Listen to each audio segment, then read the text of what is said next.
26,994 days since Mayo last won an All-Ireland Senior Football Championship.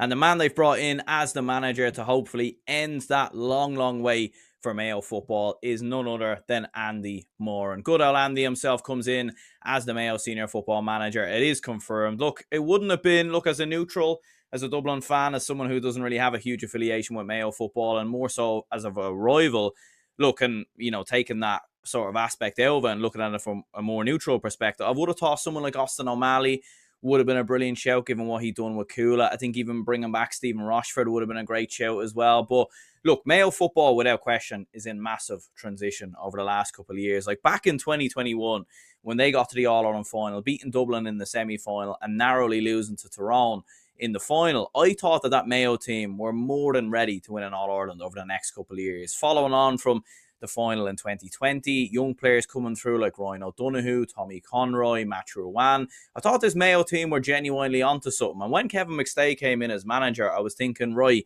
this could finally be the missing piece of the puzzle, a quality football manager in Kevin McStay. Don't get me wrong, James Horan is a brilliant manager in his own right, but I think things had gone stale. They needed a freshened up. And I thought, given Kevin McStay's record from what he'd done at Roscommon, I thought he would be a man to evolve Mayo football and take them on. But, by God, that didn't happen at all. And I think, to be fair, bringing Andy Moran in, like looking at it and thinking about it a bit more, probably is the right decision. They need someone who's going to be there for the long term. Would Stephen Rochford be there for the long term, given what he's given to Mayo football in the past? Probably not. The word on the street is that Austin O'Malley wasn't really ever in consideration. Maybe he just didn't fancy it. He does have quite a cozy gig with Kula, to be fair, at the moment here in Dublin. So maybe it wasn't a job that he was ever really thinking about. And I think they wanted to get someone who probably, knows these players, knows the squad inside and out, knows Mayo football inside and out. And to be fair, there is no better man than that than Andy Moran. The question will be, though, what can Andy Moran deliver to this Mayo team? What can he bring to this Mayo team? And the big question is, can he deliver that elusive Mayo football that has eluded, that elusive Sam Maguire that has eluded Mayo football for the last 70 plus years? It's going to be very, very difficult. And of course, it doesn't feel like it's something that's going to happen anytime soon. And it feels like this is going to be something of a long-term project for Mayo football.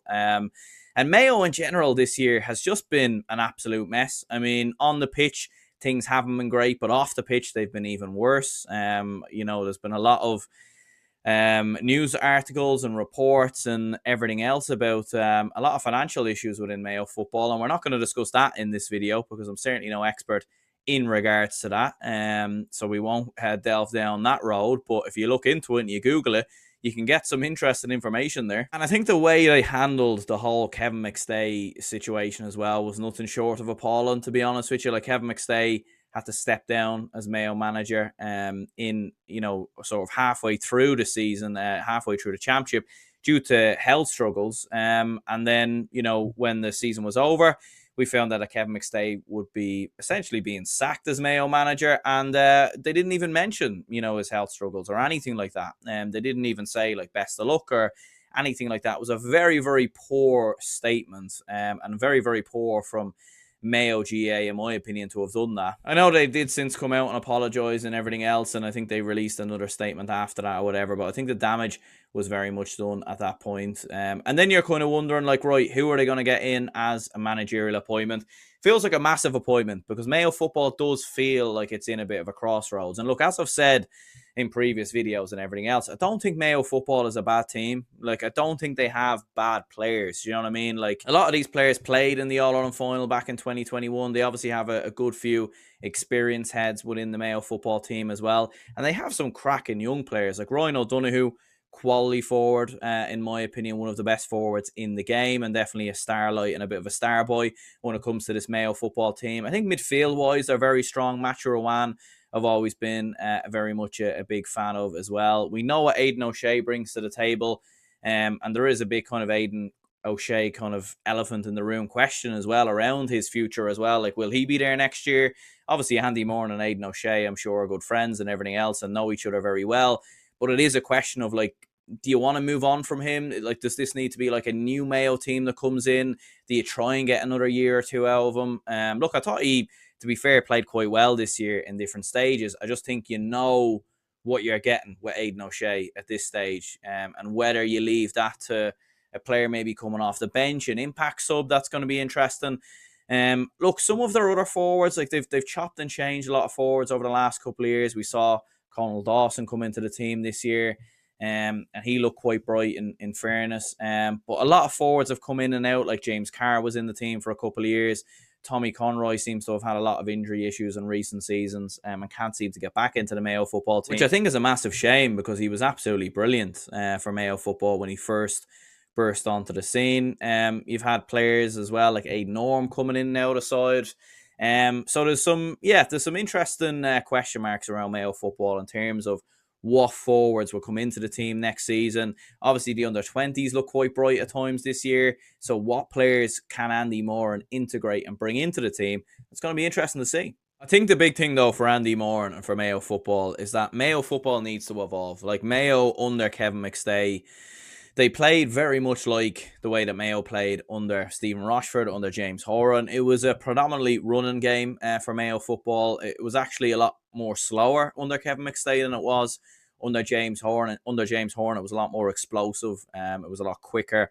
It was very much organised chaos, as they said, with Mayo football. That's something that Andy Moran needs to bring back into this Mayo team. That's what he needs to bring back into Mayo football, because Mayo at their best is when they're running at teams and they're causing problems and they're causing issues. He needs to bring that back, but there needs to be a balance as well. And I think they do need to kick the ball more. They need to play a bit more of a kicking game and really sort of take it to teams a lot more and go for teams' throats. Like watching Mayo a lot of times this year and last year, like they were just very tentative, not taking enough risks, a bit too controlled. They were kind of similar in some ways to the Dublin footballers, in my opinion, this year, in the sense of not taking 2-pointers on, not sort of backing themselves under the new rules. Because I think they've got players who can do it. You know, I think Matthew Rowan is a player that can kick 2-pointers. Ryan O'Donoghue is definitely a player that can benefit from it. Jordan Flynn, if he can get back into the side as well on a regular basis, could be a player who could absolutely light it up under these new rules. And maybe they can integrate a few other younger players as well.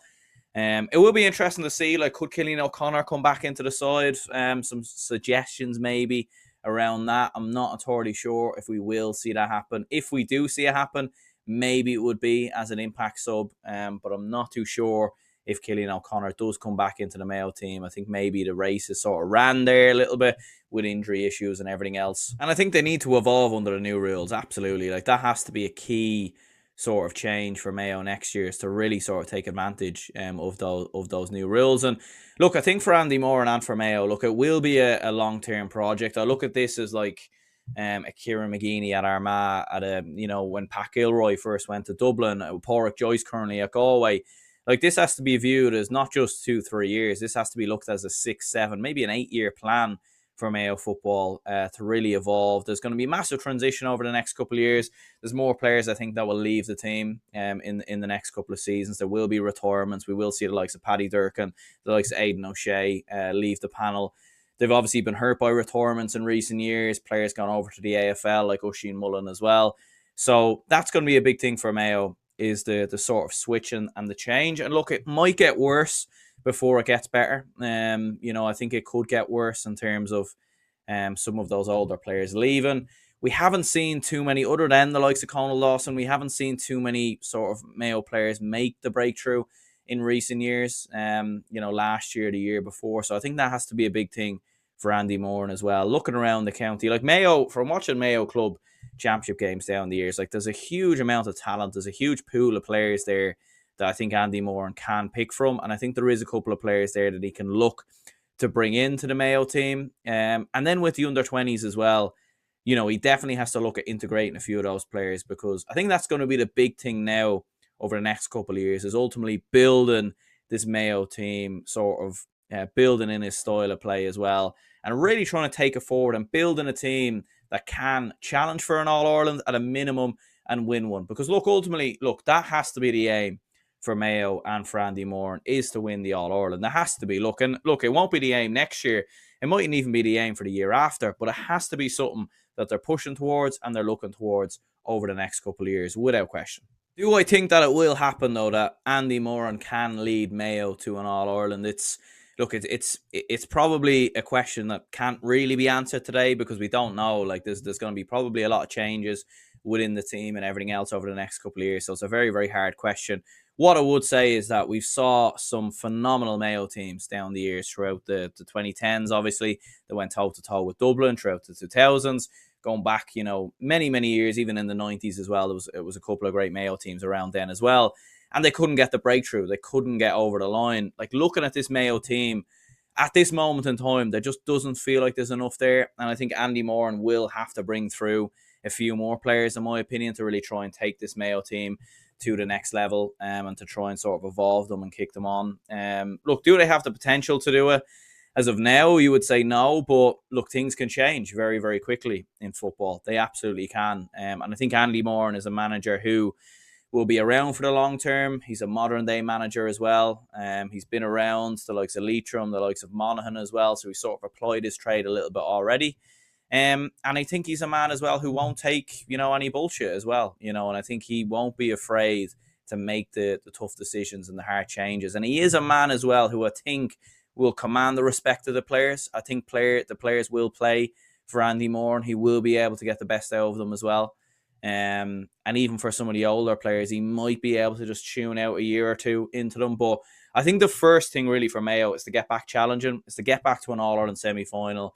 Look, it mightn't happen next year, but maybe the year after, And I don't think Mayo, even right now, are a million miles away, that way. Like, look, as I've said in the video I talked about Meath a couple of days ago, look, I think Kerry are the serious favourites. You've then got Armagh, you've got Donegal, Tyrone in the mix. Look, as I said, I think Meath will be in there. I'll probably put Mayo in the same bracket as Dublin, where it feels like next year is a year too soon to really challenge, but a year after, it absolutely could happen.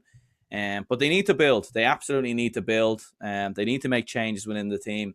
And they need to evolve a little bit more and mix up their style of play and stop the sort of lethargic, sort of controlled aspect of football that they were playing under Kevin McStay. Bring back the organised chaos. Bring back the fast-flowing football. Because ultimately, look, that's what Mayo football has been best for. And I think with that, look, maybe they can be onto something. But anyway, that's going to be the end of the video. Hit the like button and subscribe if you could. Let me know in the comments for any Mayo fans. I know there are plenty of Mayo fans who tune into this channel. So do let me know in the comments in terms of the Andy Moran appointment. Are you happy with the appointment? What do you think this appointment can yield? Is Andy going to be the man to end the way for an All-Ireland football title? When will it happen? Could it happen next year? Probably not. Year after. That seems a bit soon as well, doesn't it? So you're probably looking at 2029, 2028, 2029 maybe, where it could, they could make a serious challenge. But as I said, look, I think they're not a million miles off. I think if they can keep a lot of their players fit, if they can evolve a bit more, they can definitely make a push at it next year a little bit. But I still don't think they have enough to beat the likes of Armagh, Donegal, Kerry, I think Galway, Meath. Is there anyone else I'm missing there? Even Monaghan as well. I'd rank those sides ahead of Mayo right now in terms of big championship knockout games. I think those teams can get the better of Mayo. I think they just have a little bit more.